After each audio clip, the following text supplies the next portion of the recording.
మహారాష్ట్ర ప్రభుత్వం ఇటీవల తీసుకున్న ఒక నిర్ణయాన్ని ఎంఎన్ఎస్ శివసేనలు తీవ్రంగా వ్యతిరేకిస్తున్నాయి. గత 2 దశాబ్దాలుగా విరోధులుగా ఉన్న ఎంఎన్ఎస్ శివసేన యూబీటీలు ఈ విషయంలో ప్రభుత్వానికి వ్యతిరేకంగా కలిసి పనిచేసేందుకు సిద్ధమవుతున్న సంకేతాలు కనిపిస్తున్నాయి.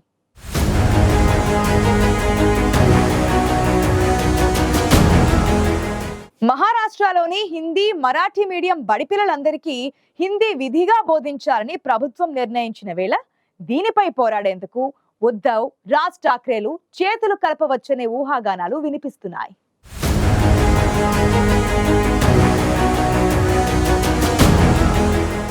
రాజకీయాల్లో శాశ్వత శత్రువులు, శాశ్వత మిత్రులు ఉండరని చెబుతుంటారు. ఆయా పరిస్థితులకు అనుగుణంగా పార్టీల మధ్య విభేదాలు ఏర్పడడం కానీ లేదా పొత్తు కుదరడం కానీ జరుగుతుందని రాజకీయ మేధావులు చెబుతుంటారు. మహారాష్ట్రలో ఏర్పడిన ప్రత్యేక పరిస్థితుల కారణంగా ఇప్పటి వరకు విరోధులుగా ఉన్న 2 పార్టీలు కలిసిపోనున్నాయనే చర్చ మొదలైంది. దాదాపు 2 దశాబ్దాలుగా విరోధులుగా ఉన్న నవనిర్మాణ్ సేన, శివసేనల అధ్యక్షులు రాజ్ ఠాక్రే, ఉద్ధవ్ ఠాక్రేలు త్వరలో కలిసిపోనున్నారనే వార్తలు మహారాష్ట్ర రాజకీయాల్లో ఆసక్తికరంగా మారాయి.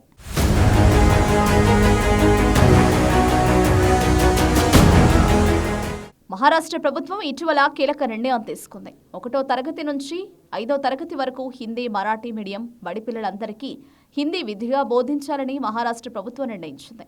దీనిని మహారాష్ట్ర నవనిర్మాణ్ సేన అధ్యక్షుడు రాజ్ ఠాక్రే ఇప్పటికే ఖండించగా, తాజాగా ఉద్ధవ్ ఠాక్రే కూడా తీవ్రంగా వ్యతిరేకించారు.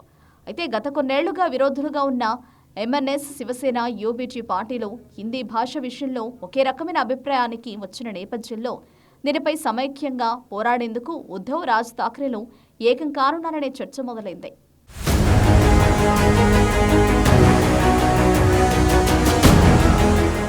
బాలీవుడ్ నటుడు, దర్శక నిర్మాత మహేష్ మంజ్రేకర్ పాడ్కాస్ట్లో ఎంఎన్ఎస్ అధినేత రాజ్ ఠాక్రే ఉద్ధవ్తో ఉన్న విభేదాలపై స్పందించారు.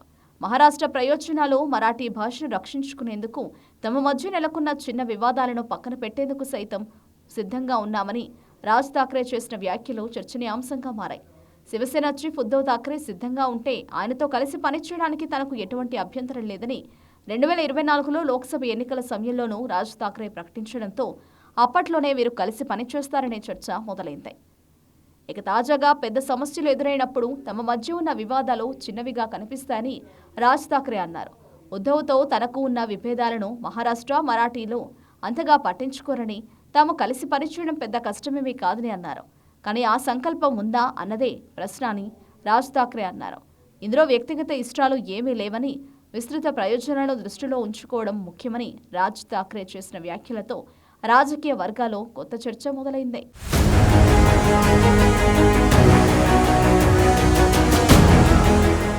ఇదే అంశంపై స్పందించిన ఉద్ధవ్ ఠాక్రే మరాఠా ప్రయోజనాల కోసం తమ మధ్య ఉన్న విభేదాలను పక్కన పెట్టేందుకు సిద్ధంగా ఉన్నామని తెలిపారు. దీంతో హిందీ భాష విషయంలో మహారాష్ట్ర ప్రభుత్వ నిర్ణయానికి వ్యతిరేకంగా కలిసి పనిచేసేందుకు ఉద్ధవ్ ఠాక్రే, రాజ్ ఠాక్రే సిద్ధంగా ఉన్నట్లు స్పష్టమవుతోంది. అయితే గత లోక్సభ ఎన్నికల ముందు ఎన్డీఏకు మద్దతిచ్చిన రాజ్ ఠాక్రే విపక్ష శివసేనతో కలిసి పనిచేస్తే మహారాష్ట్ర రాజకీయాల్లో కీలక పరిణామమే అవుతుంది. శివసేనలో ఒకప్పుడు బాల్ ఠాక్రేకు వారసుడిగా పేరొందిన రాజ్ ఠాక్రే ఉద్ధవ్ ఠాక్రేతో ఆ పార్టీ నుంచి 2005లో బయటకొచ్చారు. అనంతరం మరుసటి ఏడాది ఎంఎస్ఎన్ పేరుతో సొంతంగా పార్టీ స్థాపించారు.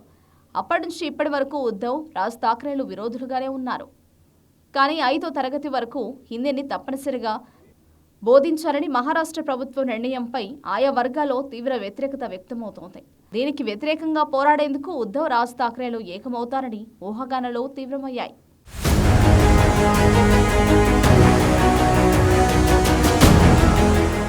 మహారాష్ట్ర ప్రజలు మరాఠీ భాష ప్రయోజనాల కోసం ఉద్ధవ్తో కలిసి పనిచేసేందుకు ఎటువంటి అభ్యంతరం లేదని రాజ్ ఠాక్రే ఇటీవల పేర్కొన్న నేపథ్యంలో ఉద్ధవ్ కూడా సానుకూలంగా స్పందించారు. దీంతో ఇప్పటి వరకు విభేదాలను పక్కన పెట్టి ఠాక్రేలు కలిసి పనిచేయనున్నారనే ఊహాగానాలు రాజకీయ వర్గాల్లో హాట్ టాపిక్ గా మారాయి.